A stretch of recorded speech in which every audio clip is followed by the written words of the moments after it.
From the John DeVito Broadcast Center, welcome, ladies and gentlemen, to Paranormal Radio with Bob Trzeciak on the Windy City Hometown Entertainment Network and Jack FM 89.7 WRHS FM Norwich. So sit back and enjoy Paranormal Radio.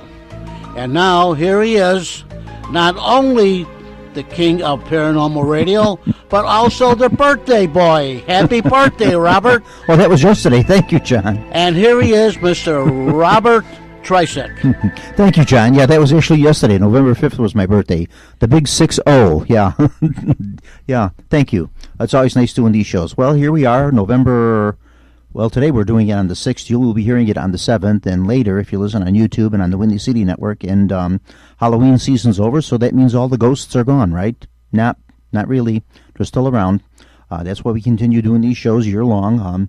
Always bringing people on and always new and interesting stuff to talk about. Old stuff, new stuff. Always find something new to talk about on this show. Tonight's guest is Mr. Pete Crapia. We'll be talking to Pete in just a second here. A couple things I just did want to announce here. If you listen to this show, not the last month's show, but the September show, and the September show wasn't really paranormal. It was kind of like my comeback show after taking a couple of months off in the summer, and I had Mr. Fruitland Jackson on, the gentleman that was the blues artist, and then I had a couple of the ladies from the Park Districts, Mary and Arlene. They did some announcing for the Park Districts. Anyway, Fruitland came on, and he played a couple of blues numbers for us and did some talking and that, and a very nice gentleman, and we wish him well, because he has had some surgery done. He had some trouble with his kidney. They found something on the kidney, but I understand they've taken it off, and he's doing fine. He's recuperating. All is well. So just to wish him well in a speedy recovery, and I'll see you on Friday nights when we play cards again, as soon as you get better. So just keep a little prayer in there for Mr. Fruitland Jackson and wish him a speedy and fast recovery. And then also, too, thank you to Graveside Paranormal and Graveside Tours, Mr. Neil Gibbons, Mr. Steve Lineweber, and Tommy Lineweber. And if you remember, last month they were on, as well as Pete was. They were our guests on the last month's show, and I had a good month with those guys there. Kind of palled around with them on their tours and some stuff, and a couple of their little investigations and things that they did there and that, and really kind of clicked there with them. And thanks, guys, for a great Halloween month there, and look forward to seeing you again in the future with different things going on with that. Okay, what else did I want to say? I think that's about it. Next month's show, we've already got that one planned out. We're going to have a few ladies on that are a couple of mediums, and some people that are going to come on December 4th. So that'll be our next show. And then for the month of December, every year for the December show, I like to tell the story of the Christmas tree ship, because we are actually, where we are here at the station at the Windy City Network here, we're not too far away from the Acacia Cemetery, where the grave is of Barbara and Herman Schuneman. We're not too far from that, and it's got like a little bit of a paranormal connection with that. So I just like to give the story of the Christmas tree ship, and then also, too, I play a Christmas recording of Enrico Caruso. Every year I like to do that. The same one I like to play every year with that, because Caruso has a couple of little paranormal connections with his life. Not fantastic ones, but he does have some paranormal connections. There's a couple of little opera houses and things he likes to still show up at. So we'll be doing that for the next month's show, so we know that. Tonight, we should have no problem filling the air with Pete here. Pete's got a fantastic lot of... I had Pete come back. Last month we had Pete on. We talked about some things, and Pete can just go on and tell you some fantastic stories. And I said, we have to do a show with Pete again. So the first time since I've been doing this show that I ever do that with anybody, before the show even ended, I says, okay, when do you want to come back on for next month? What's good for you? So we scheduled it before we even got off the air on last month's show, and set it up for today, for the 6th. So Pete, thanks for coming back on. Welcome back to Paranormal Radio. Oh, my pleasure. Thanks for having me. Is my mic on? No, I don't think his mic's working, John. Is it on? Hello? Oh, you can hear him fine? He says he can hear you fine. Okay, because so, my headphones are not really on. Yeah, mine aren't really either, so yeah, don't worry. I think we're wearing them for nothing. Really yeah, nothing's going through the headphones. I'll do the one-ear thing. Yeah, mine I got nothing going on through my headsets, yeah. So. But that's all right. I can hear you fine. It's great to be back. So. Yeah, good. I'm glad you're here, yeah. Okay, you are the steward of Bachelors Grove Cemetery. Well, I used to be. I guess you could say. So have you been de-stewardized? Or? No. I only got the master stewardship through the forest preserves for what needed to be done at Bachelors Grove. Got it. So now that's done, and then you're through. Well, now that the county's able to go in there and do their own thing, not able, at least they're willing to do it. Okay. And excellent work, I might add. They don't really need me, I guess, and the volunteers can now take a break. So you were the steward of the cemetery before Cook County took it over? Is that how that worked? No. The cemetery itself is not owned by the Forest Preserve District. Okay. It's owned by the Real Estate Management Office of Cook County. I guess I could try to make the story short. The cemetery itself, the property was transferred over to the real estate office because the Forest Preserves technically didn't own it when they looked at the deed after buying the property around it. Fast forward some more. They did make an agreement when they transferred the property over to the real estate management office that they would help maintain it, which they did for a little while. Then, as time goes on, you kind of forget about the agreement. No one checks on it, and people have their different priorities in the county, and so the public had to get involved, whether that was me or somebody else. Okay. And so I just kind of stepped up when I had my website, and I just decided to see what would happen, see if people would come out, do some work. And that's when I got involved in politics. Yeah, right. And politics and paranormal, what a mix. But to step things up in order to, because they weren't going to come out and haul away a lot of the stuff we were cutting. Or maybe there was a fallen tree, things that need to be taken care of. We can cut up only so much, and you can only get rid of so much. And then there's a burning process. So there's brush pile burns. But in order to do any of that stuff, you got to team up with the Forest Preserve District. I see. And we were doing a lot of work on the outskirts, on the outside of the cemetery fence. So outside the fence, okay. Right. The stuff we would have on the inside, there was a mixture of permitted operations and a verbal agreement of as long as you weren't using any tools, we don't care if you rake stuff up, that kind of stuff. There's no chainsaws inside the cemetery, that kind of thing. Why would that be? Well, actually, we were allowed to. We had permits for it. And the public themselves, because they came out. See, the problem with the cemetery is it's not forest preserve, so when we went to the real estate office, we had to get special use permits. And those special use permits require each volunteer to sign something, sign a waiver. Okay. In essence, also, we are responsible, or I'm responsible since I was leading that day. Technically, we had to close the cemetery. Okay. So we had some disgruntled visitors. I'm sorry, when they would show up. Okay. But they were a little disgruntled. They made some phone calls, and they didn't like that noise. But as time went on and we did things with the Forest Preserve District, well, we they didn't like the noise, but would they rather have it not so. cleaned up? I mean, you did a good job cleaning it up. I can remember going there in the past, and it was very overgrown and very, like you said, trees fallen and the fence smashed in. And in the beginning, we that. had to rent all our tools. Sure. So sometimes we would be able to clean the whole place up. Maybe we only get halfway done.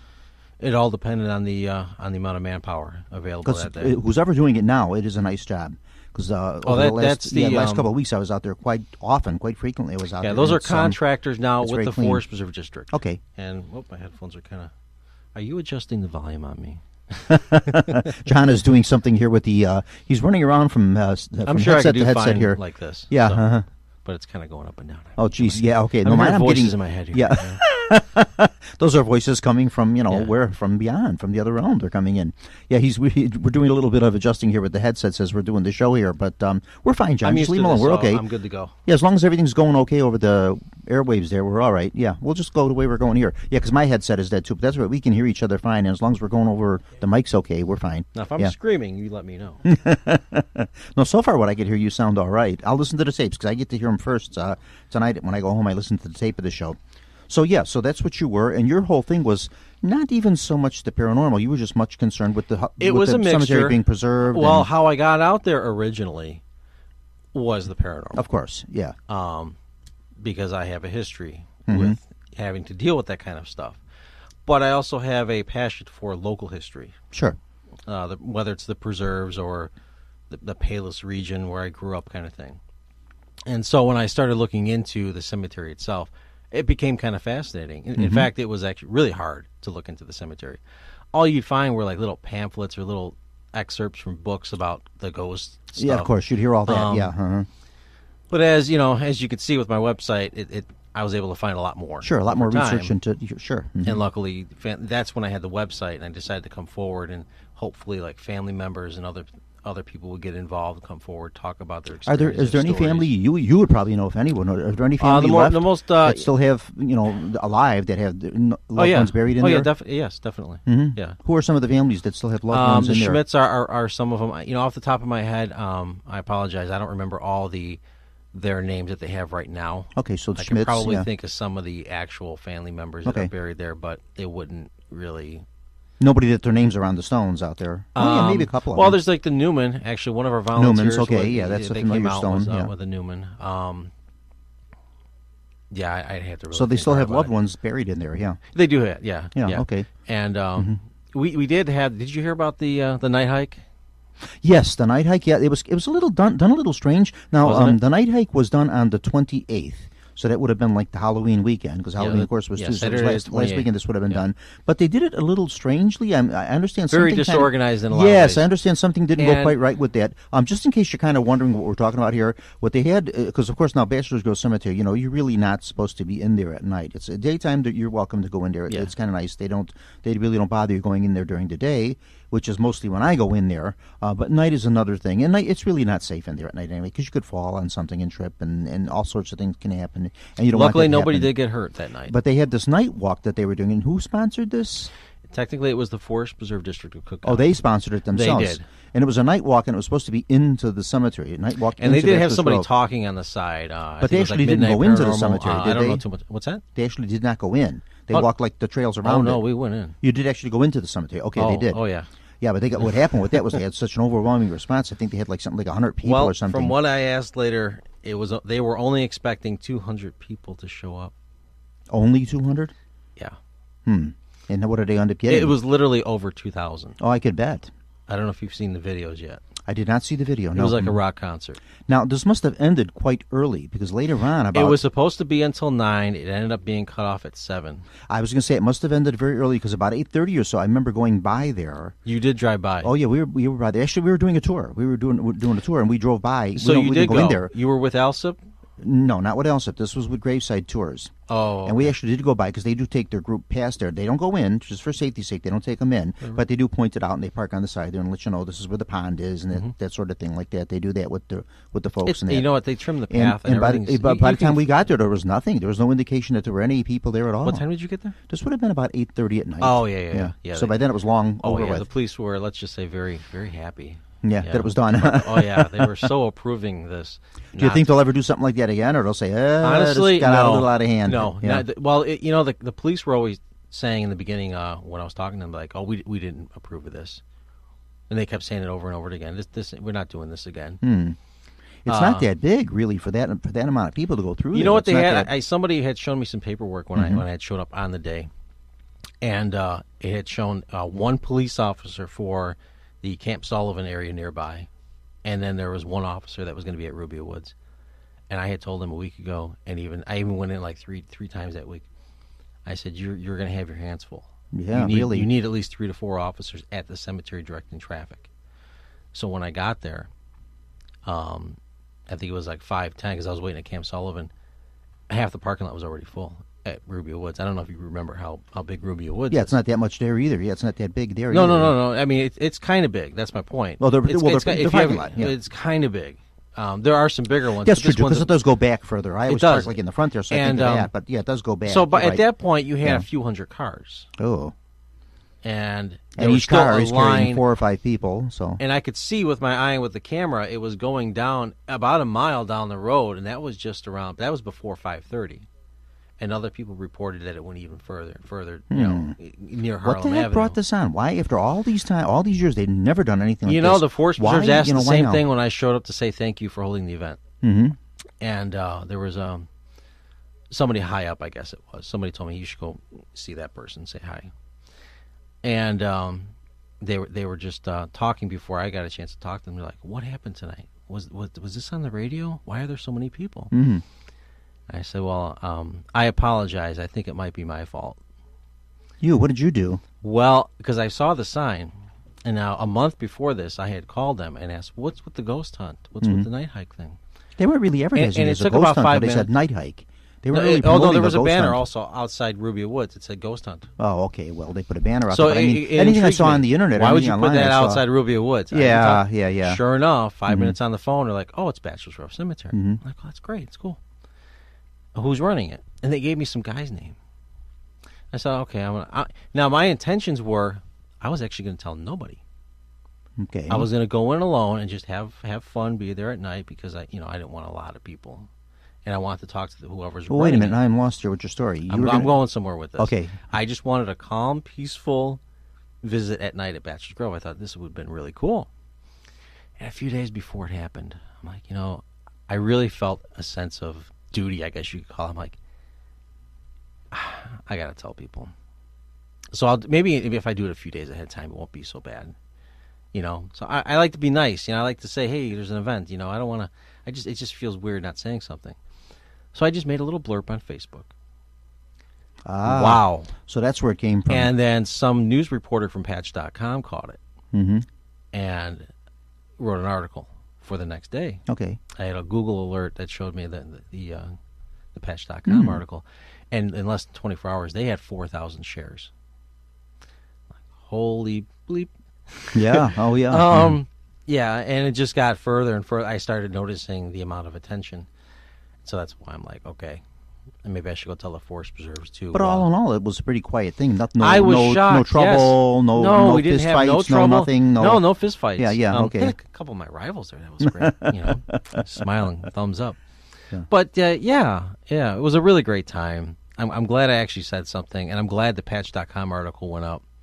So now you said probably 2,000 people. That's At least your guesstimate. That's there may even been 3,000 or more. Now, I have to go back. I thought you had to sign up. No, that was the confusion. Ah. I kept asking them, who's running this? Who's really in charge? And I didn't get any answers till probably a half see, hour the same before thing the happened with official me, start and of this the whole event. reason I was trying to get the answers to it. Now, the week before, was it the week before? I forget because I did so much of this over the month of October. I was running a small tour with the Elsa Park District.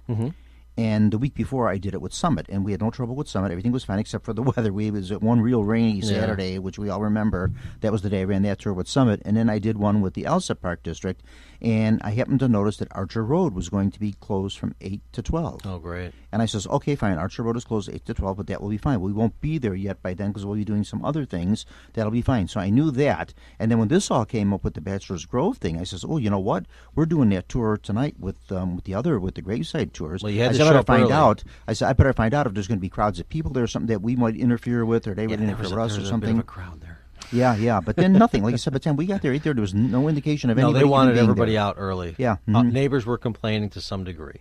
Well, there aren't really a lot of neighbors around there, are there? No, but people were so annoyed at not being able to go in because it was advertised till 9. Sure, yeah. Now, there was a small update to the Patch.com article, but by then, nobody's... Oh, of course, really yeah, right. So they're just showing up. They're thinking, we're going to be able to go there at 9. But it had to be just jam-packed. I mean, And a people couple of parking thousand up and down people. the streets. Yeah. And from what I hear, and it's happened before, in people's driveways, you don't want... Folks, don't do that. It's just rude.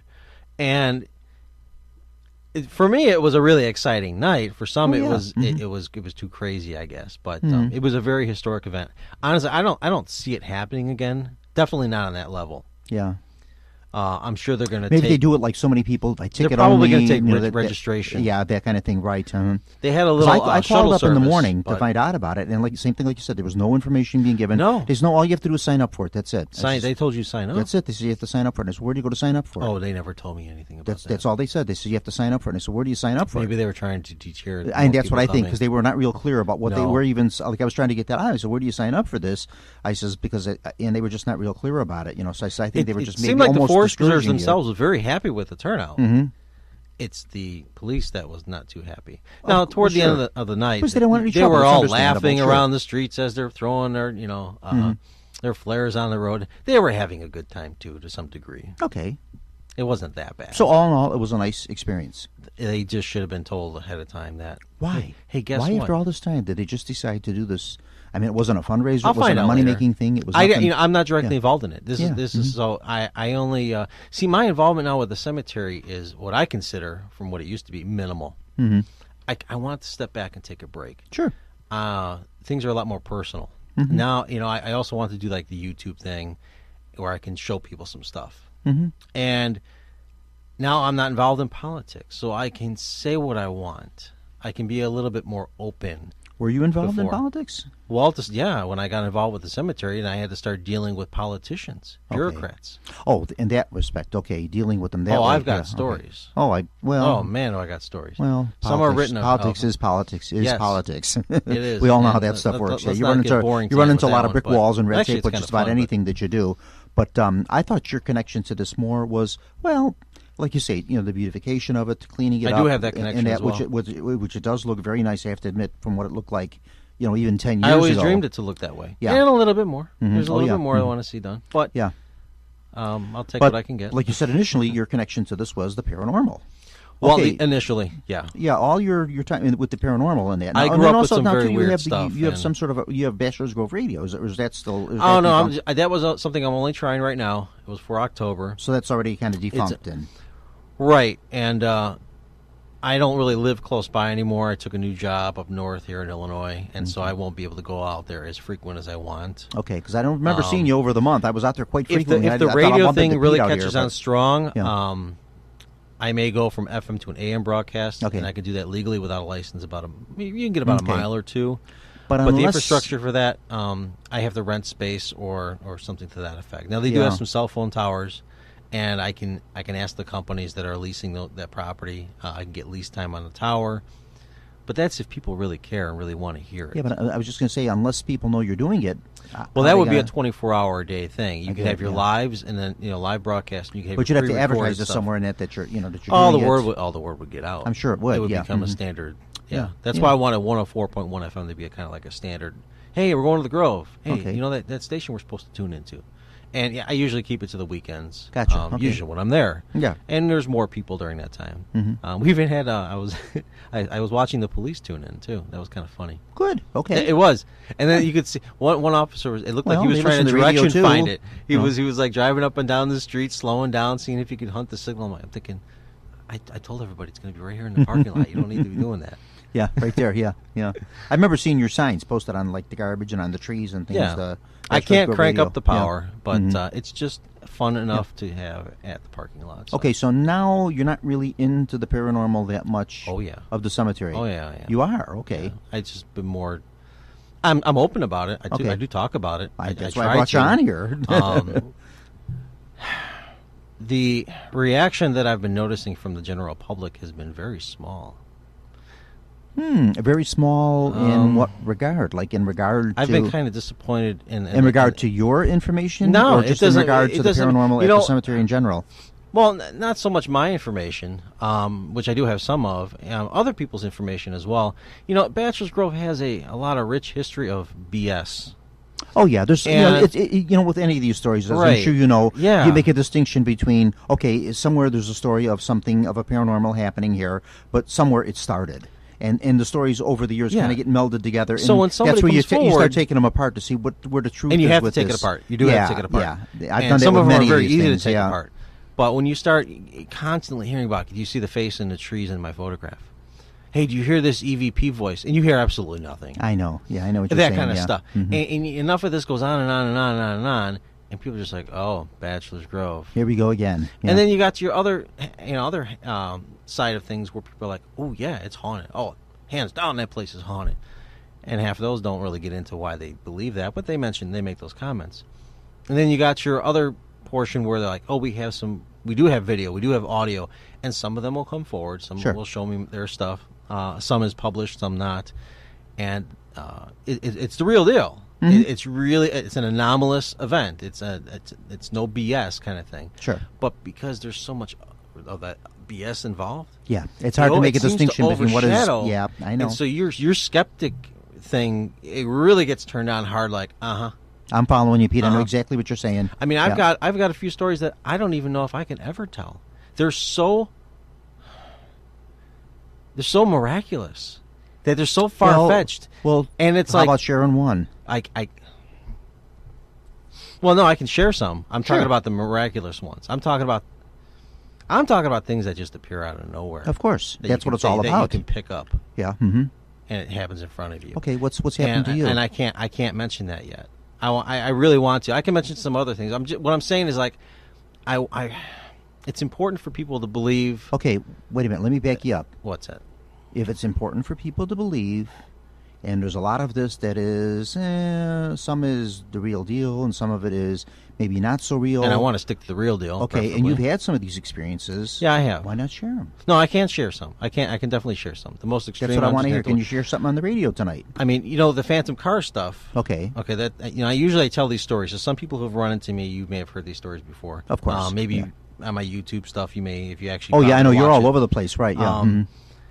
The classic one with the phantom car stuff. Now, at that time, I knew very little about the place. I just knew of a ghost light, not the color. That's the best way to go into it. It's best to go into it not knowing. Yes, it is. Yeah, I agree. Some people ask me about stories. I'm like, you don't want to know these stories yet. I want to see what happens to you first. That's the best way to go about this one, and it really is. Yeah. Even based on my experience, I can tell you it is the way I would like to do it.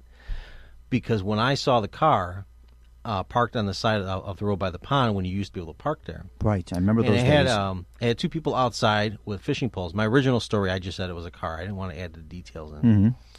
But when I passed by and looked in my mirror, that car was gone. The people were gone. And then you're talking many, many years later. I hear about phantom cars. A couple of years later, I heard about that after that happened. But I never got any real details. Now, many, many years later, I would get my hands on, let's say, a radio broadcast from the 70s.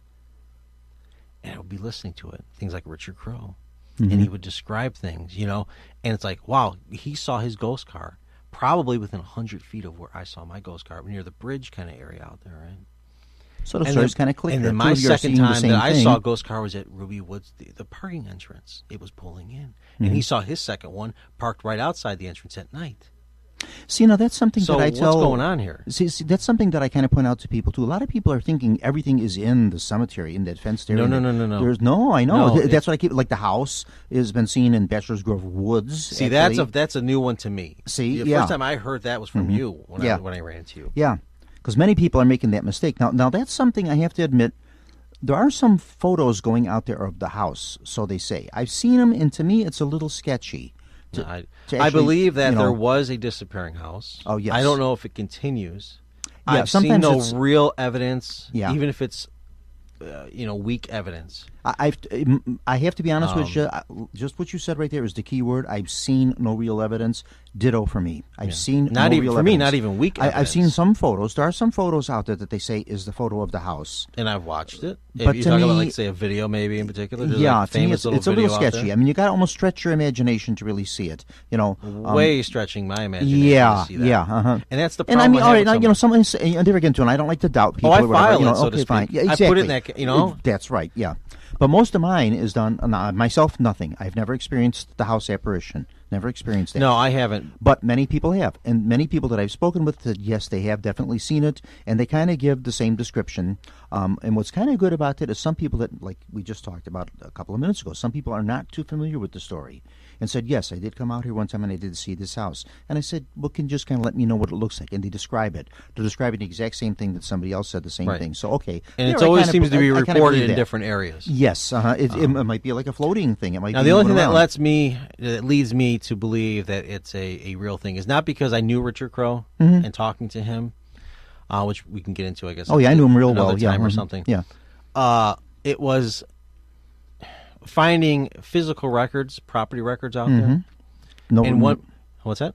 Go ahead. No, I'm sorry. I didn't mean to cut you off. So there were a number of homes right around the cemetery, really close by. One in particular doesn't have a house foundation, anything like that. And so when I found this file, and it was actually in the wrong folder, so you couldn't do a correct FOIA on this thing anyway.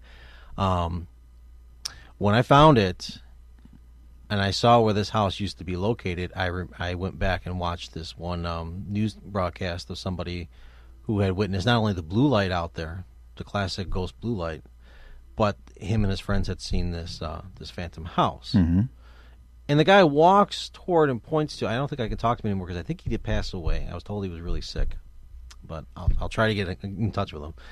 But where he walked and pointed towards in the broadcast was where this particular house was. I've had people go out there with metal detectors. At least I saw the metal detecting. I just said, hey, you should go over there and maybe check it out or something like that. Not that you should be doing that, by the way. you get a ticket. But they went over there and they did their sweep, and they found nothing. Now, I ended up finding something like a big chain or something near where this house would have been located. Bottom line, though, there was no way anybody could have walked over there and could have, in their wildest imagination, could have thought there was a house here. Mm-hmm.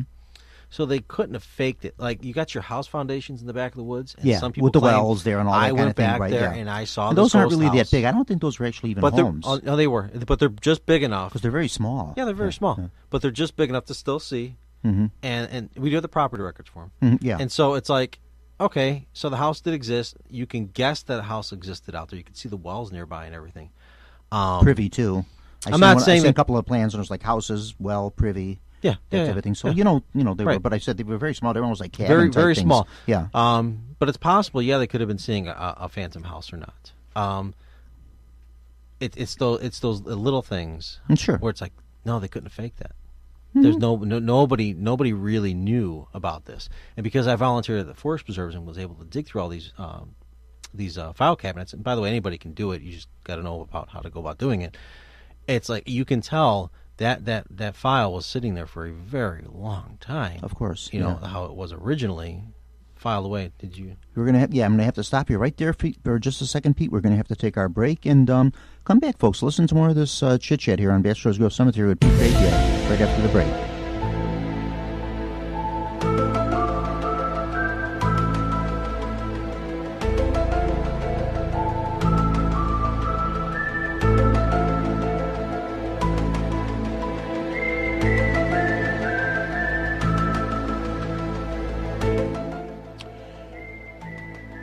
You are listening to Paranormal Radio with Bob Trzeciak from the John DeVita Broadcast Center on Jack FM 89.7 WRHS FM Norwich on Thursday, November the 9th, the year 2017. And this is 89.7 WRHS FM Norwich and Jack Frost 88.1 WXMS Harwood Heights, Illinois. And now, back to Paranormal Radio with Mr. Bob Trzeciak. Okay, thank you, John. Yeah, we are back on. I listened to that Jack Frost for just a second there, and I forgot. For Halloween, they do Jack-o'-lantern, and then for the Christmas season, they go to Jack Frost. So, yeah, they kind of change it. That's our affiliate there, WRHS 89.7 Jack FM. Where this show will be heard tomorrow at 10:30, is it, or 10 o'clock? Thursday at 10:30. Oh, Thursday. They changed us now. Only this time. This week they got something else going on tomorrow, so we're going on Thursday at 10:30. You'll hear it. And then, of course, too, we're posted up on YouTube and then on the Windy City Network at www.windycityhometown.com, so you can listen to it in 3 different spots. You can hear this broadcast here. Okay, we were talking here with Pete. Fascinating stuff. I love doing this. Just talking about Bachelors Grove Cemetery, something that Pete has a lot of knowledge with. I have gotten hold of like a few of the plans and things, which they're out there. They're not all that hard to get a hold of. No. And there were very many unsold plots in Bachelors Grove Cemetery. Sure, yeah. Which surprised me. And also, too, they recorded 82 sold plots, but yet 120 burials. Am I right wouldn't with my say that figure? they were sold, by the way, either. Okay, so 82 plots just in general? They had a layout for 82. Uh-huh. The dimensions are not accurate. They're not drawn to scale. Some of them are very funky. Some could be the 20 by 20. Some are 10 by 8. That's what I'm looking at. Some are literally like 6 by 4. It was. That's what first got me but they researching don't record that on the map. But Yeah. you might find that in some of the finer records. That's what got me researching that, because I says, wait a minute, you're talking 82 plots, but 120 burials. So there had to be multiple burials on one plot. And so some plots were bigger or smaller. Yes. That type of thing, yeah. Mm-hmm. And there were some cases where they just had a hard time digging. Okay. And so they had to pick a different way of doing it. Take that plot over there. There was a lot of rock. There's still a lot of rock. Oh, yeah. Well, we know now there was a quarry out there, which is the pond now. So that created a problem. All that rock is I got actually a little video about that showing the creek, and it's when next time you take a walk out there and you walk on the creek, you can get an idea. When you see all these rocks down there, just imagine when you start digging 6 feet under. Sure, and of course, if you're hand digging, in the early days, 3 feet, you're dealing with some very serious rock, Mm-hmm. and then you got to go even further, right? Yeah. So, and those are the stories from some of the people, the more intimate stuff. Like, well, we had to stop digging there; we just couldn't do it. It was imagine being there in the winter. Yeah. Oh, the ground's already hard enough. Well, in wintertime, what they used to do years past, they didn't bury in winter.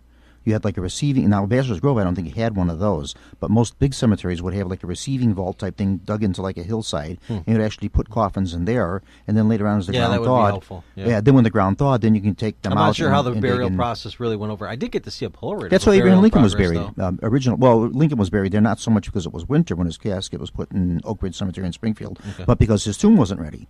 So his body was put. His body and the body of the one son that died in Washington, Willie, they were put in the receiving vault, and then later on when the tomb was built, and they were put in there. But of course, he was moved so many different times anyway, back and forth here and there, and all over the place, and the tomb was redone and all that. But anyway, years past, that's what they do, because in wintertime, you just could not, with the machinery that they had at that time, you just could not dig in winter. As much as I love Bachelors Grove Cemetery, I don't know the full process of burials. Yeah, well, that's another fascinating thing, too. If you study cemeteries, I've been trying to study more of working on a whole program now about cemeteries. And what's funny is over the years, too, everyone thought, I'm not even into the paranormal aspects. You're not into the paranormal? I mean, at first glance, you think it's all about history. It is history. Right? History and paranormal go hand in hand. But there was that side thing, really and I always had to keep it a little bit hidden, because even when the county would find out certain things, they would call me and go, "Is this you?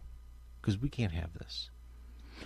Oh, you mean putting certain things out? The paranormal was taboo, which is really wild to see how now we got nighttime hikes out there. So the tables have turned.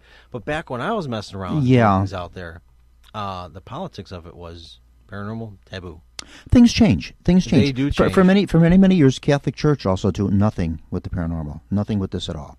They're very, very, just like you said, taboo. They would not even mention anything except for with the EVP. paranormal. I'm fascinated with not that, but then the way the Vatican was involved in EVP. Yes, using wire recorders. And stuff like that. And then the other day I took a out at St. James of the Sag. And one of the priests actually came out and saw a group out there and came out and talked to us and was talking about ghost stories and all this. And I says, geez, he almost threw me back. I says for him to come out and talk to us about that, because usually the church doesn't like to mention that, for whatever the reasons are. So now they're kind of changing their views on some of that, too. They're getting a little more liberal about it. Yeah, so things do change, Yeah, things do change. One time it was a very taboo thing, but like it is.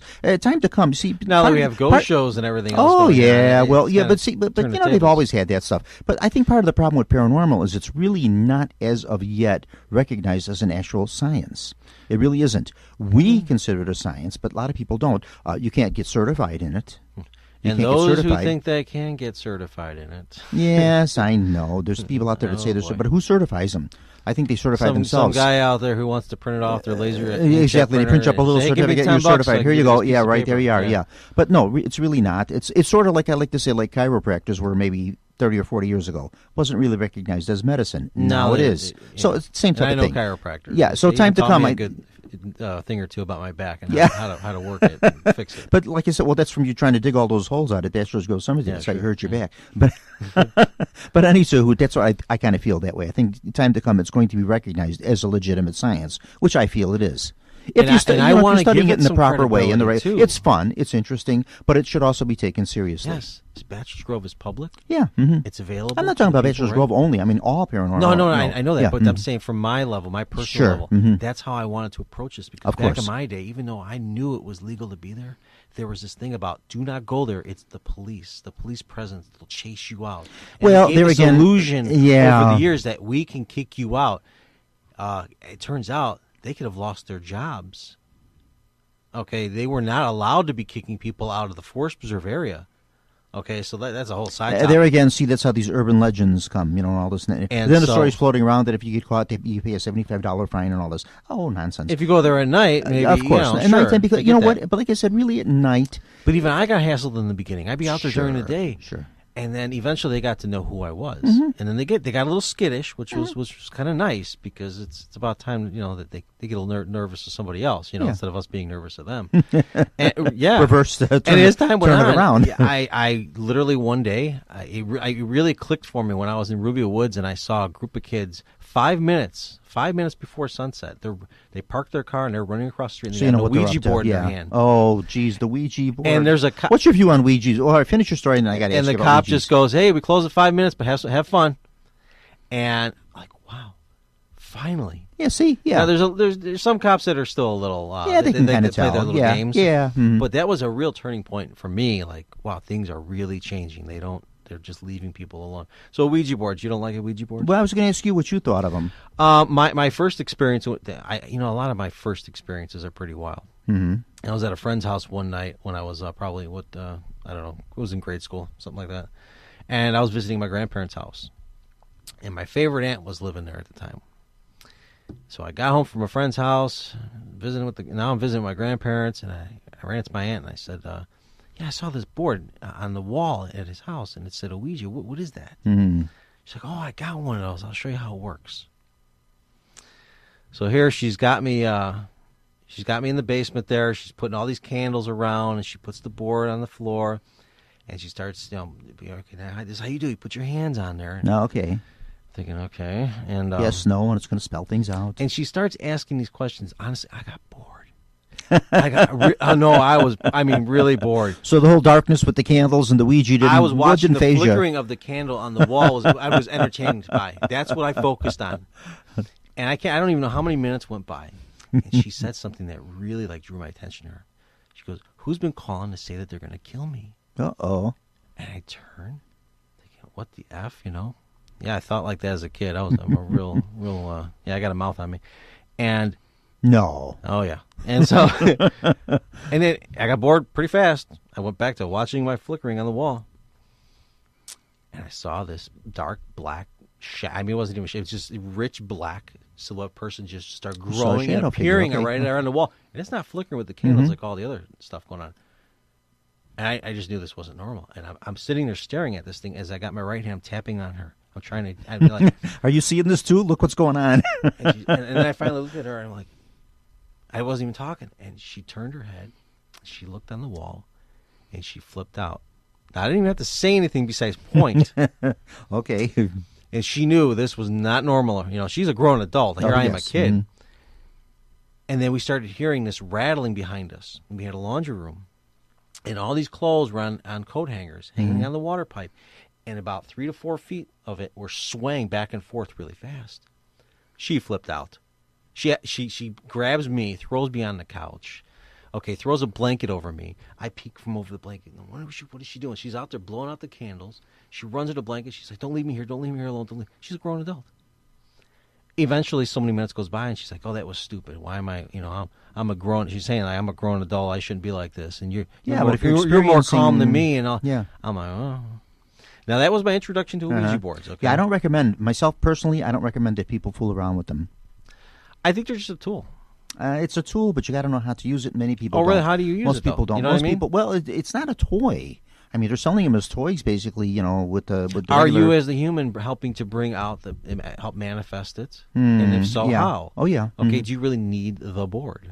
I mean, you could maybe use your pen. Some people do not. Maybe some people, if the person is a good medium, if they're a good spiritist, not spiritualist, a spiritist, and if they're a good medium, okay. if they're a good medium, they don't need the Ouija board. They don't need it. Okay. They don't. They can communicate without the board. And I've discovered over time that you don't need a medium use them.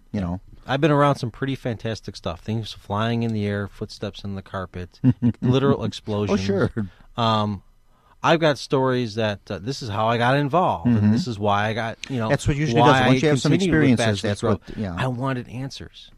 I don't like putting reason on anything. Purpose. I don't like to go there. Although the things have started to change with my observations, it's really weird. But I just want to know, how is it working? How is it able to do this? Something how is this phenomenon able to manifest itself? Yeah, but something like that's out of the norm. In this way, will you ever really know how it works? It's not maybe. Like it's not like you can say, well, we're plugging it in, and the waves are coming. I don't know. And, if you spend enough time doing this and being involved in it, see, a lot of people seem to want to get started in ghost hunting because, I saw them doing it on TV. Yes, I am a lot of so far removed that way. Yeah. I got started because that is my life. I just go about my casual life, but then the other stuff gets pushed into me, and I'll have people with me when it happens, which is great, absolutely fantastic. It's nice to be around people that are like you, that have the same interest and the same experiences and the same things like you. It's nice that way. You have that common link. You all have that. Now, see, like you talk about the shows. Maybe you meet them. Well, I don't seem to meet many people that have the Well, you're extreme. kind of a lone wolf, though. You don't really... connect with a lot of people. You really don't. You're kind of a loner type person. I'm kind of it's a just weirdo. your personality. No, not a weirdo. It's just your personality. Everybody's different. Some people are people. They got to be surrounded by people all the time. Some people I'm are okay very by much themselves. a loner type. Yeah, I know you are. Yeah, I know that. So that's why I said that. Yeah, and there's nothing wrong with it. I That's get just, focused on something, and then I don't no, need to be surrounded by a bunch everybody's of people. personalities are different, right? Some people are very much have to have people around them all the time, making friends, being with people. Some people know they're by themselves. They do their own I can thing, be and the they're part fine of the with that. team and help. I could even help run the team if I have to. Yeah. Like in the case of with the Grove, with collecting information over the years. Yeah. It's like, well, you know what? I'm not charging money. Never have, never will. I'm doing this as a labor of love. Send in information. I'll archive it. That's great. You want to hoard it because you want to write a book and you don't want to share it? Well, that's your prerogative, but you know what? Shame on you. And a good deal, and I always make that kind of clear. I do love the paranormal, and I love all these groups, and I think this is all fantastic. And if watch it, now see, like me with paranormal, what started me with it was stories. Growing up and hearing the Resurrection Mary story from my parents and my neighbors and stuff like that. Those are the things that got me interested as a kid, because when I was a kid, there was none of this. We didn't have any of these shows. And you weren't really directly exposed to a lot of it. Yeah, So sure. you were I had experiences, sure. Okay, you did have experience. Sure, things that I experienced that I couldn't explain. Thinking back on it now, I know what some of it Is was. that And then as I got older, I had encouraged you to have this show with the paranormal? Well, not necessarily this show. Actually, the radio show is just like this show here in particular. Yeah. No, radio kind of happened for me accidental. That kind of came that's way radio, later. But the that's way paranormal later. part of the radio. Oh, the Interviewing. paranormal part of the radio, sure, because I like people hearing about that. I love bringing people on. I love people sharing.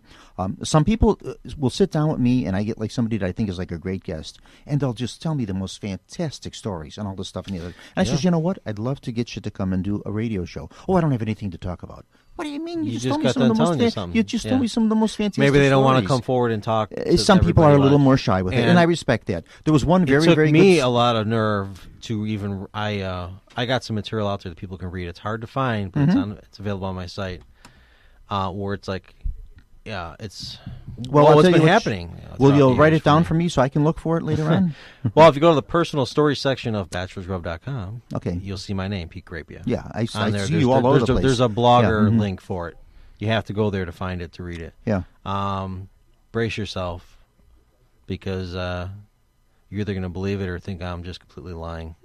I always give everybody the benefit of the doubt. I've talked to, as far as the Resurrection Mary story goes, just for an example, and I don't want to get into that because we're talking about Bachelors Grove. I've talked to about 32 people. They claim to have had some sort of an encounter with Resurrection Mary. Myself, no. Never anything even remotely I had close. only an experience with the hoaxer ones. Yeah, that's about it. Some guy dressed in a yeah, in we've all seen that kind of stuff. Yeah. Or somebody that pops up here or there that's dressed like a Resurrection Mary. But a lot of times it's a guy. It's not even a girl. But this one was a guy. Yeah, but any to hoot, nothing even remotely close that I experienced myself. But yet I've talked to 32 people from age 13 on up to 87 that claimed they had some encounter with it.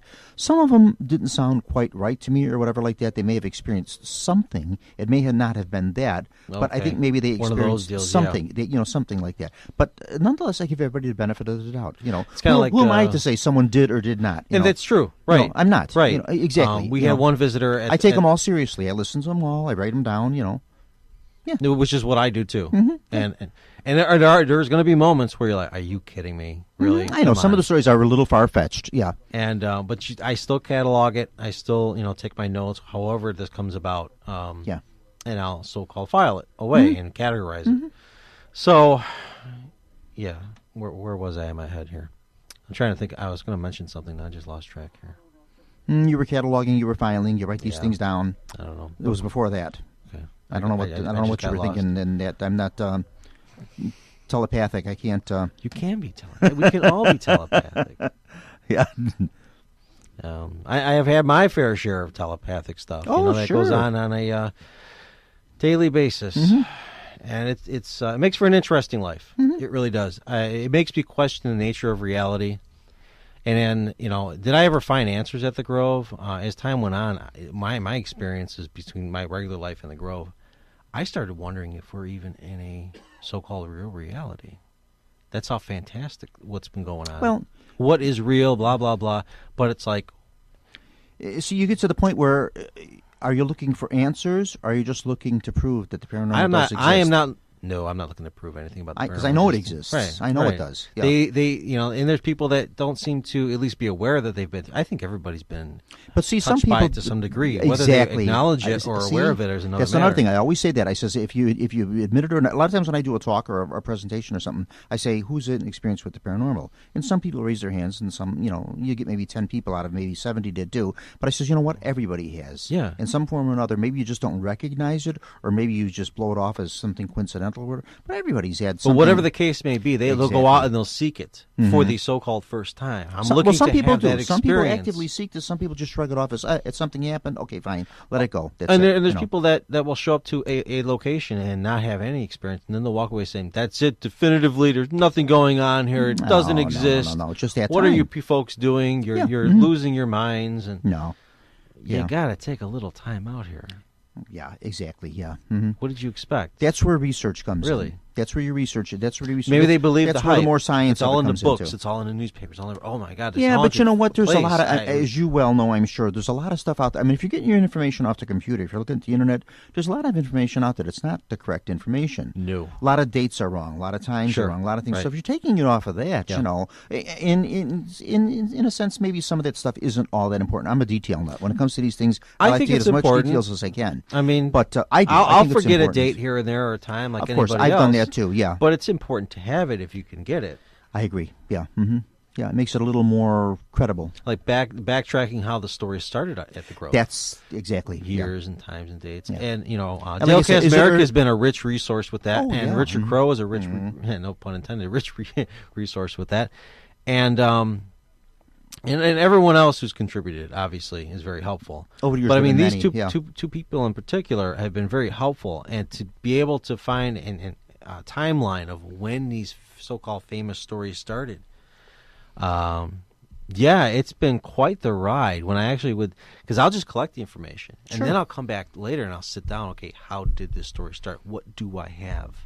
Everything originates somewhere. At some point, everything originates somewhere. Someone saw something. And the sometimes first time. you can really Yeah. get the backstory, really get the nitty gritty, and you The can stuff that I pinpoint the like exact too are day the something stories. started. The things I like too are the stories that sometimes contradict themselves. For instance, Yes. the house. Some people are seeing the house over here. Some people are seeing it over there. Is that a contradiction, or is that the way it's playing itself out? Exactly. Is there more than one house, or is that house just floating around, or whatever? Whatever. I it mean, may you be. have a white Yeah. mist that you could see around there. Is Sure. it always the same kind of white mist? Mm-hmm. Is it always in the same area? No. Yeah, I mean, exactly. it doesn't have to be. I mean, so with the ghost house, maybe everyone's describing this ghost house in the same way. I've yet to really believe that this is the same house being described. That's just based on what I've collected over the years. I'm not so sure it's the same. Just like I do with house. Resurrection Mary, I think there's more than one.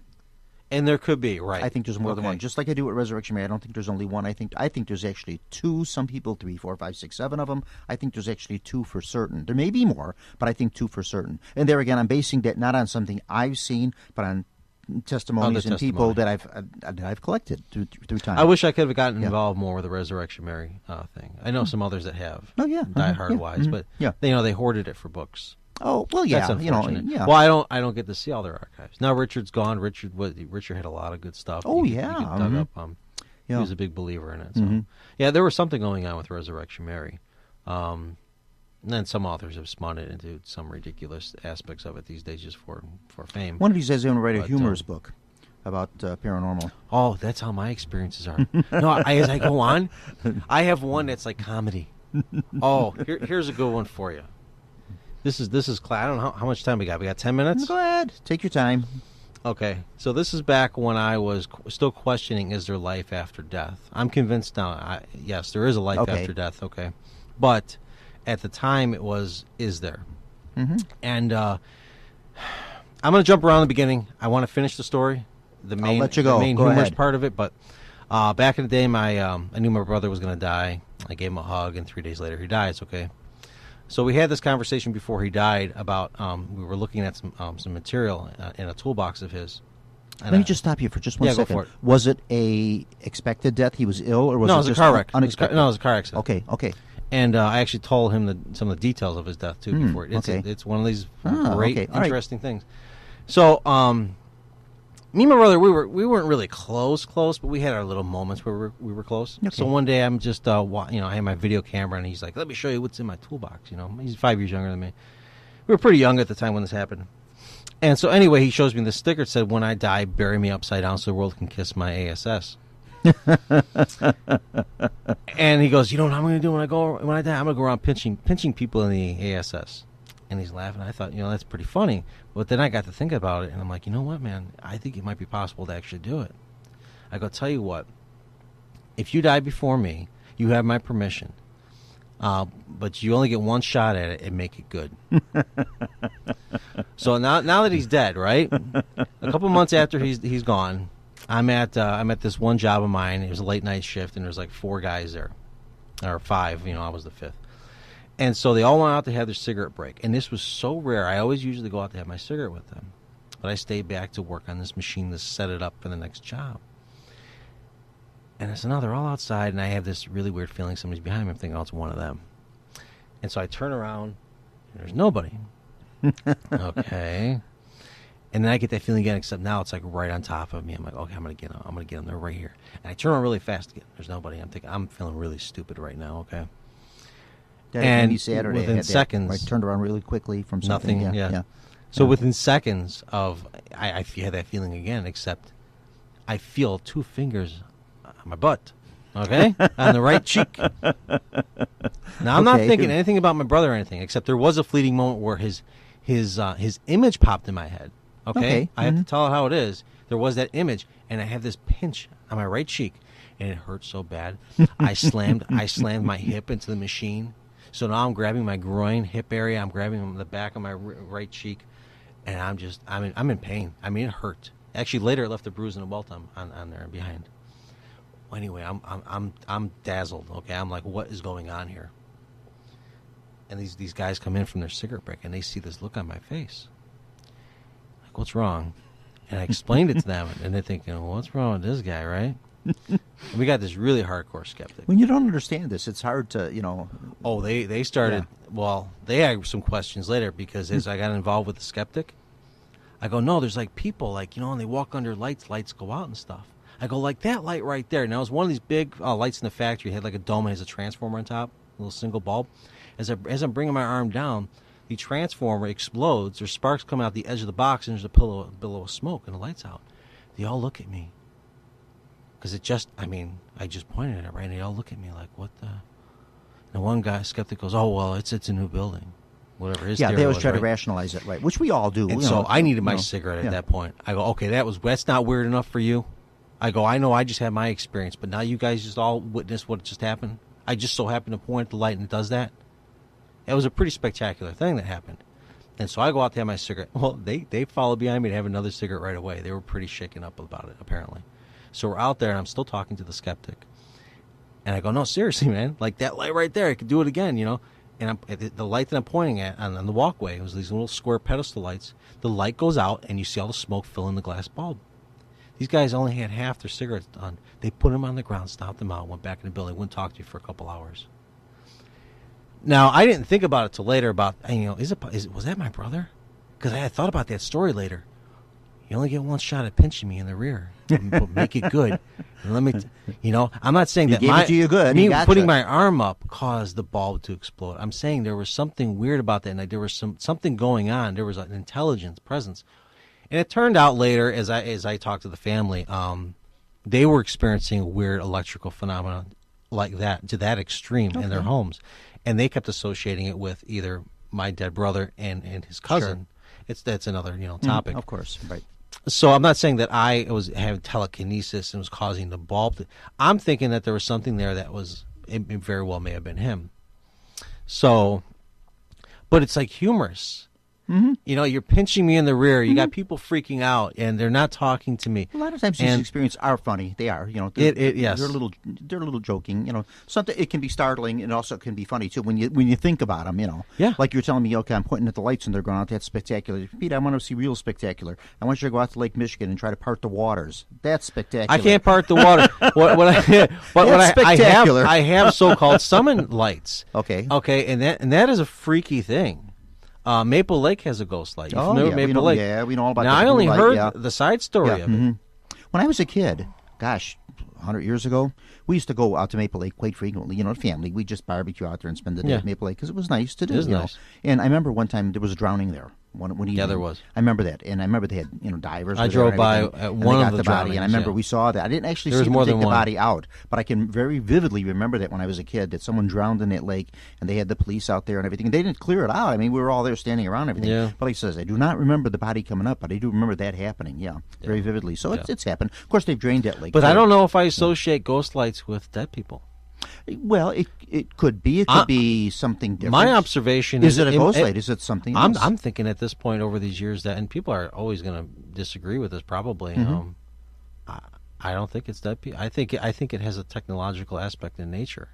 Yes, it could very well be that. A lot of times people say when the orbs are, or not, like orbs are lights too, little balls of light and that kind of thing. People say those are spirits. Well, maybe they are, maybe they're not. Right, maybe they are, maybe they're not. I'm not, but I'm They're just there. saying, I mean, we see them. They're some around, of the lights that I've been around, they don't necessarily seem. They're intelligent. Okay. I'll give it that. They have intelligence, but they don't seem to be afterlife-ish.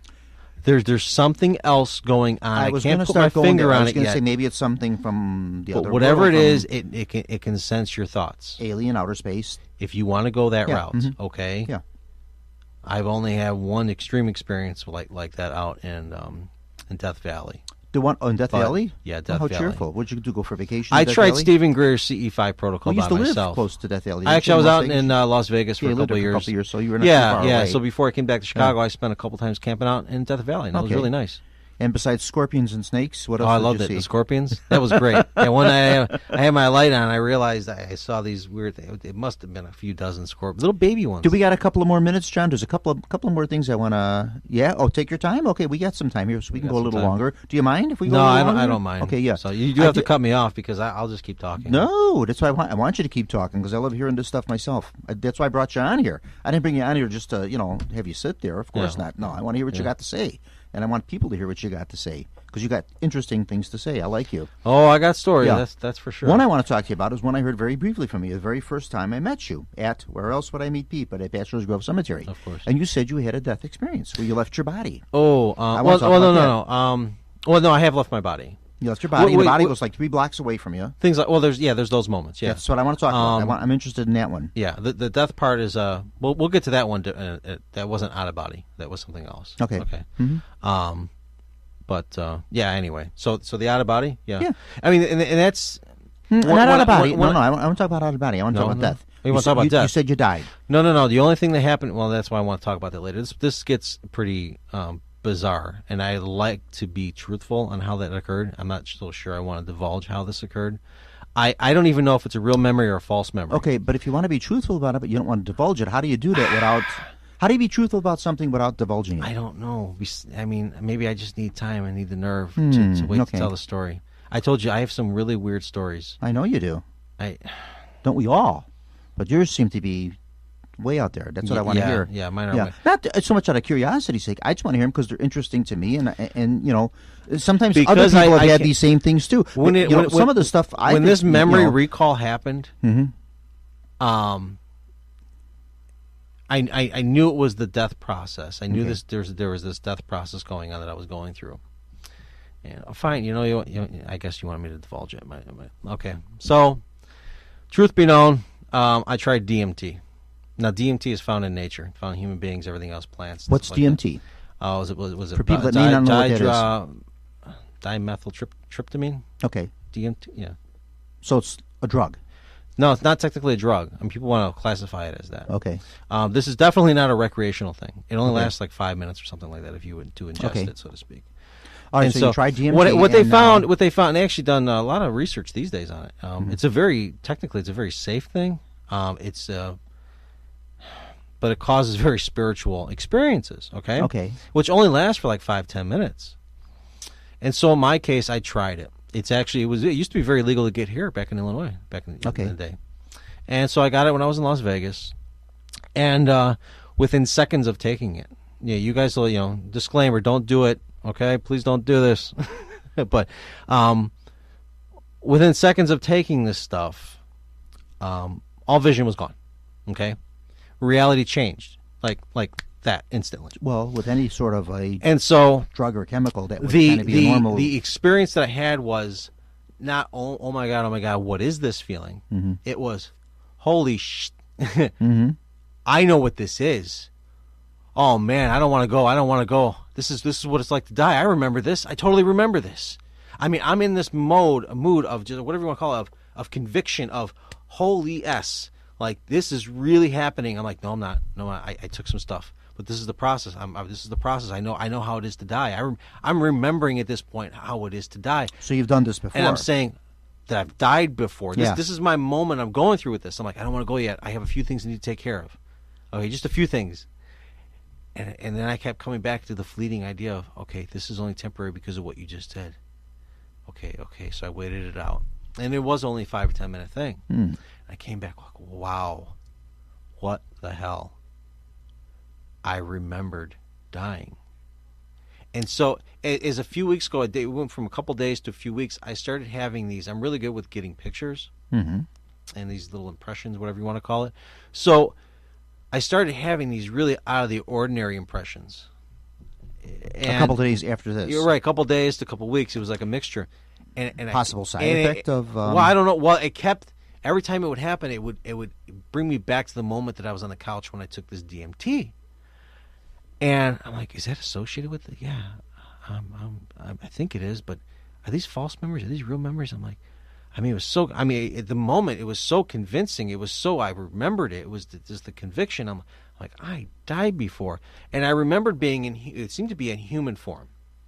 Okay? It's the best way I could describe it, as I'm having these flashbacks. That I'm in human form, and I'm looking at myself, and I'm looking around.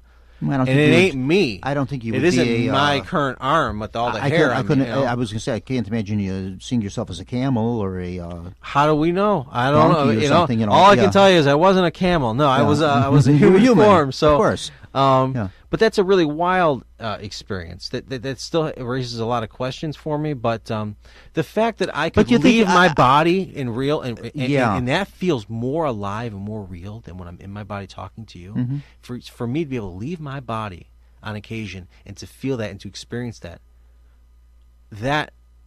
in itself seems to me like, well, yeah, when you die, you can leave your body. You don't need your body. So for you, it was like an experience of... First off, before DMT had nothing to do with out of body. It was only a memory recall thing. Now most people... Now, you realize, of course, that most people that hear this story are going to say, well, sure, he experienced all this because of what he took. Oh, absolutely, sure. Even I'm having problems. The question I want to ask you is, what made you want to take it in the first place? Because you wanted to experience something like this, or you just didn't know what it was going to... No, I knew of the stories of ayahuasca and stuff like that. Okay. And yeah, I've touched on a lot of spiritual stuff in my life. By the way, this is not this is far, far from anything recreational. Of course not. No. I recommend, probably, if I wouldn't get in trouble for it, and I hope I could say this, but I guess I would recommend everybody at least try it once in their life. Well, apparently your brain gets flooded with DMT upon death. Okay. That's the whole thing. This happens to everybody as they're dying.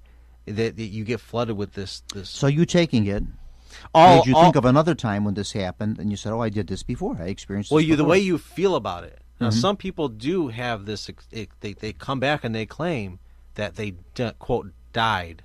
But see, now for you, the death experience was the going down the tunnel, seeing the white light. I didn't see a tunnel. None of this. No. There was a physical feeling, and what you see when it's happening. Again, this is a really wild description. I don't even want to get into it because we don't have much time. Take your time. We got time. But John waved his hands. I got time. And it can be a little confusing, but it's just this recall, like, oh, damn, like, oh, I'm dying. I remember this, but no, I'm dying. No, I'm not ready. And it's just a quick. It's not. What was your question again? Yeah, where am I going? I sound like a parrot here, but no. I just asked you. No, you're kind of. It's okay. You're kind of running off in tangents here. I am. But that's all right. No, I was just saying that my original thought was, I says most people would kind of listen to your story and say, oh well, sure, he experienced all this because of what he took. Something that's what induced. It was a chemical thing. Something here's the hilarious part for me. anytime that I'm barely a drinker. You might have a few times a year. That's how much of a drinker I am. Yeah, me neither. I'm just not. Yeah, never really was. If there was any marijuana use in my life when I was younger, it was very, very small. Yeah, I'm a fan of it, but whatever. There's like small things like that. Have I ever had any experiences while I was under that? Absolutely. Here's the funny part. None. Okay. Okay, you think I would have? Of all times, people would have this unexplainable experience. Nothing. Absolutely nothing. I'm actually a very sober kind of person. Actually, I don't like drinkers and all this kind of stuff. I'm weird, but it's like I'm a very sober person, but I will partake in the experience of something once in a while.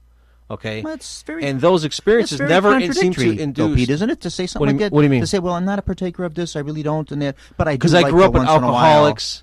I don't like. Well, now we're talking alcohol. We're talking. But if there's something to whatever, learn from something, that's great. So that's how you're justifying it. If I take this, sure. I'm learning something from it. If I do, right? Sure. Yeah, I would. But then on the other hand, there's things I won't touch, obviously. But then on the other hand, you're telling people, no, you really shouldn't do this. Well, I mean, I'm saying that from a legal perspective. We're talking. I got a microphone in front of me. Yeah. Hey, you do what you want with your own body. Go for it. Just don't be stupid. But was it a frightening thing for you, or something that you say, geez, I wouldn't want anybody else. I wouldn't want anybody else to experience this. No, I believe everyone should experience DMT experience to that extreme. Everyone, I guess, has different kinds of experiences, and then there's certain types where there's a common experience. So it's something you got to research into, I guess. It's like when I went back to it later, I'm like, oh. You may not ever really. That may be DMT another one of those unanswered questions. You may not really actually know until you do cross over and you're. Maybe that's it. Maybe. Yeah. Maybe. Yeah, we don't know. I mean, I don't know if too many people I'm have sure gone there's and come some back, people that do know. Yeah, there could very well be.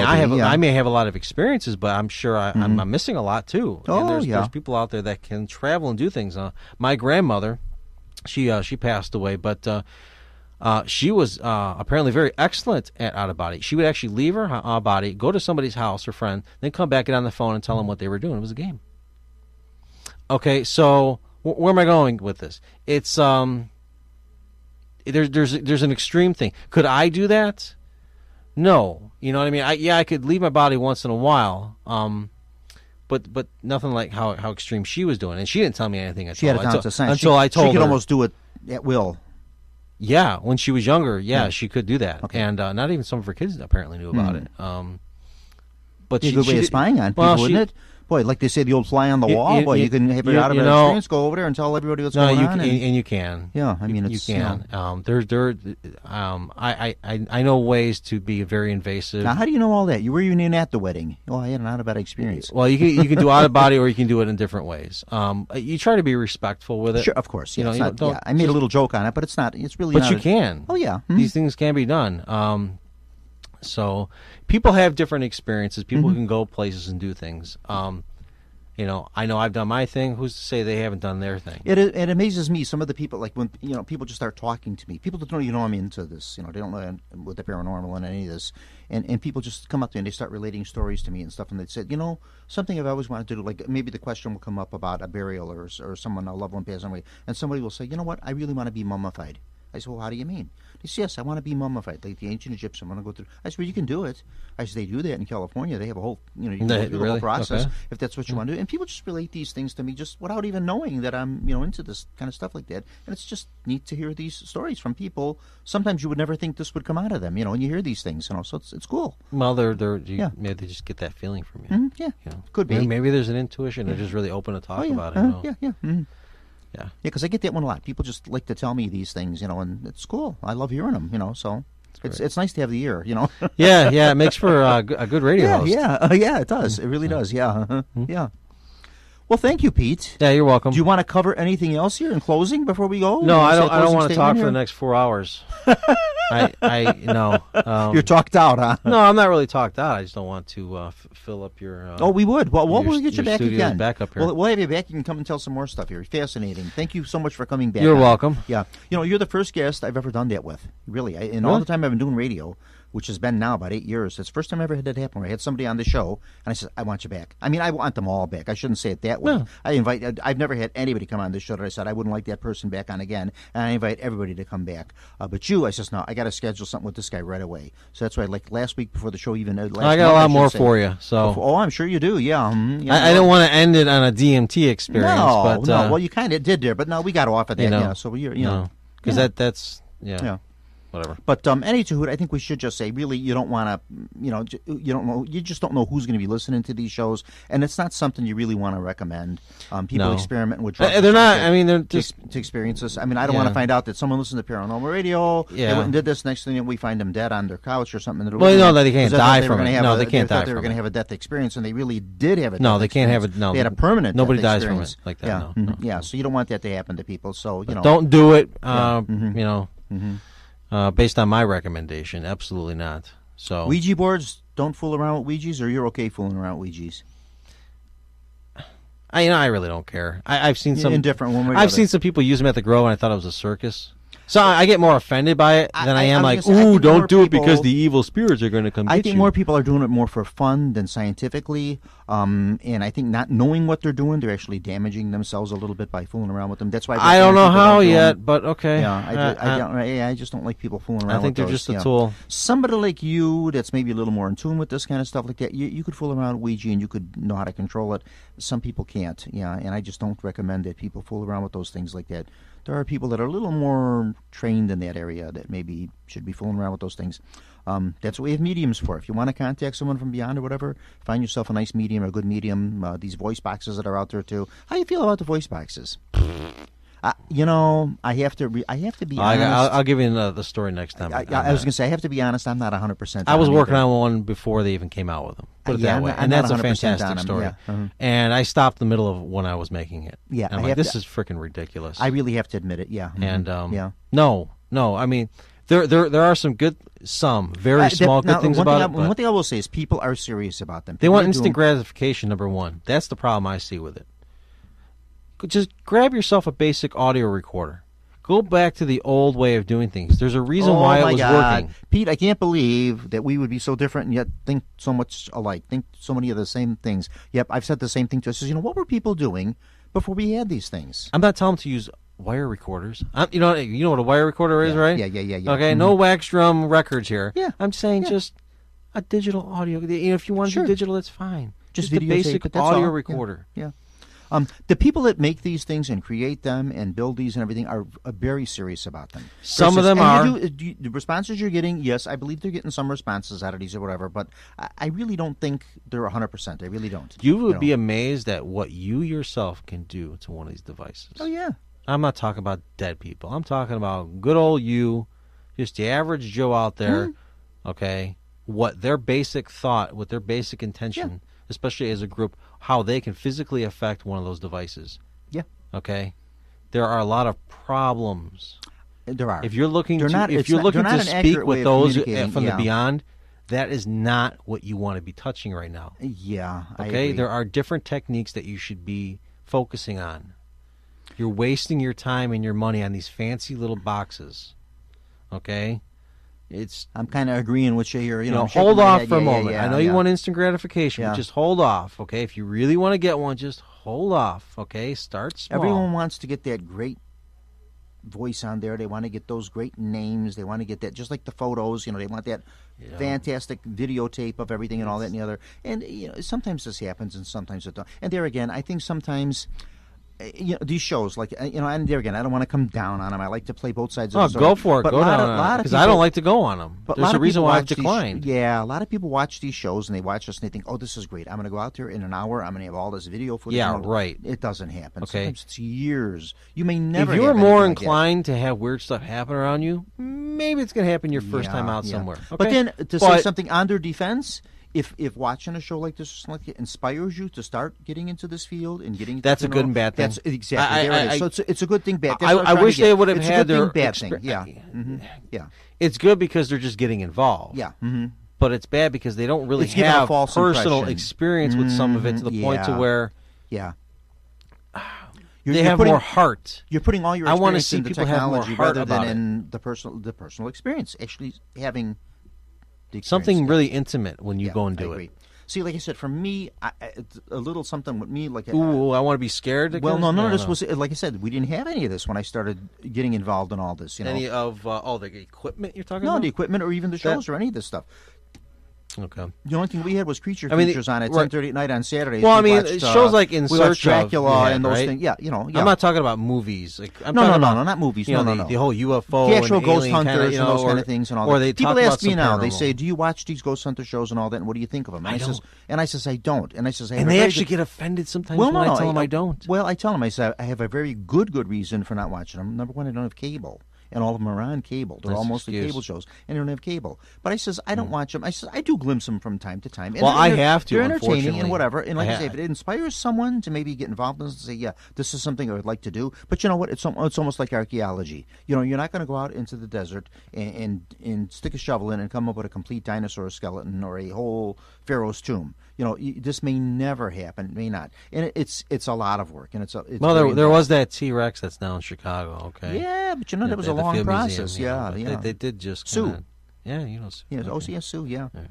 And also King Tut. Yesterday, was it yesterday? No, not yesterday. Saturday was the Saturday was the 95th anniversary of the 1902 discovery of King Tutankhamun's tomb. All right. Saturday, November 4th. I can't comment much on it. I'm not a November 4th, big 1922. fan of, They found King Tut's tomb. Howard Carter found it. So, yeah. But like I say, if this is inspiring you and to do this kind of work and get into it, that's a good thing. But it is a good thing if it can inspire you. Don't get disillusioned and think you're going to Well, they get their hopes up. They really get their hopes up. That's it. And they think in an hour they're going to get all this. And now they become, I'm going to be now I'm going to be the king skeptic. Yeah. Now I'm going to go out and start a magazine about how this is garbage and fake and just not real. I didn't get the results I wanted. Yeah. Calm down. Don't here, do that. man. Yeah, just to say a word. Don't get discouraged with this. And if it is something that you are genuinely interested in, it's research, it's investigating, looking for the truth on some of these stories, go back to these things, something new, investigating it, and debunking. You know, when you do see, like you were talking earlier, you said the black shadow image, you see that black shadow image and all that, you say, okay, well, what could have caused this? Was it something with the light? Was it something with this? Was it with that? Well, any one of these thousands of reasons. Sure. I say this over and over and over. When you have no other way to go with this and you say, I can't prove what caused this, all right, maybe now we do have something paranormal, something out of the ordinary. Out of the ordinary, yep, definitely. Out of the ordinary. Something out of the ordinary. Yeah, which all of this stuff is. Once again, Pete, thank you so much. We ran a little longer with this because we had to. You're welcome. I just couldn't I'll be cut you back. off. You had some good stories to tell there. Thanks a lot, Pete, for coming back on. It was very interesting talking to you. I love having you on here. And, the invitation's open. Come back anytime you would like. Yeah, thank you so much. Sure. All right, we are going to end. Folks, please don't forget to listen to all the other Windy City shows here. Meet the Chicago Historians, the Donna Sports, Paranormal Radio, that is us, Chicago Junction, the Armchair Experts, and Wealth and Wisdom. This broadcast will be aired on Thursday at Jack FM 89.7 WRHS out here in Norwich. Also, too, probably by that time, John Shikanda, our producer, will have these posted up on YouTube, Paranormal Radio, Bob Trzeciak, that's Bob, Trzeciak, and you can get the shows, or go up on the Windy City Network, www.windycityhometown, all one word, windycityhometown.com, and you can listen to them, and you can listen to this broadcast. I will listen to it tonight when I go home, because I tape them, and I take the tape broadcasts home and listen to them at home tonight, so I'm the first one that actually gets to hear them, so, thank you so much. Tune in next month. I've got a few great people coming on next month, and then, like I said, too, every December I'd like to do the Christmas tree story. We know we're going to do John, December 4th for the next show. That's a Monday night. We're okay with that one? Good. This is twice, last month and this month. I had the show set up before I even left the studio. Yeah, I've already talked to the girls about that, and they want to come on. And they had actually some folks I met a couple of weeks ago, and then they called me. They said, well, yeah, we would love to come on and do your show. So, yeah, always looking for people with these experiences and folks that have different opinions and things like that. And, boy, we sure get a lot of that out of Pete, and I like that. And I like your very candid and honest approach to things, Pete. Thank you so much. I prefer to be honest. Yeah, yes. for being honest with it and just pouring out your soul and, whatever. And even if it bites me sometimes. Pete's last name is Crapia. Now, you could, when you see it spelled, you could do a lot of things. Yeah, it looks like it's spelled that. Crappia, but it's Crapia. Yeah, so he's not full of Crapia. His name is... Definitely not full of No Crappia. way is he full of Crapia. No, Pete's a good guy. Yeah. Thank you so much, Pete. Thank you. Yeah. Okay. Bye-bye, folks. Have a wonderful evening, and we'll see you all next month on December 4th. Will be the next show.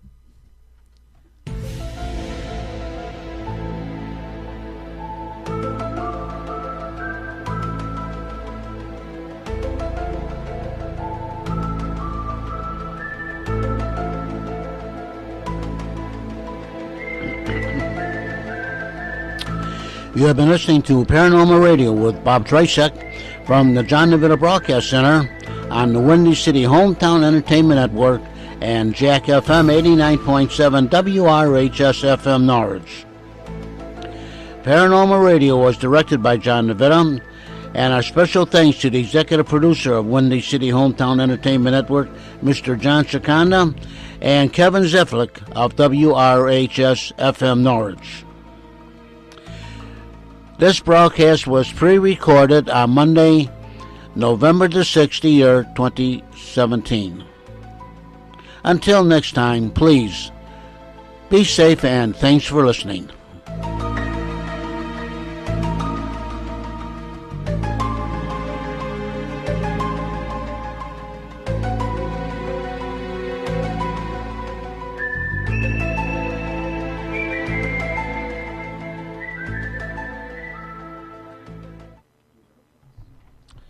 And this is 89.7 WRHS FM Norwich and Jack Frost 88.1 WXMS FM Harwood Heights.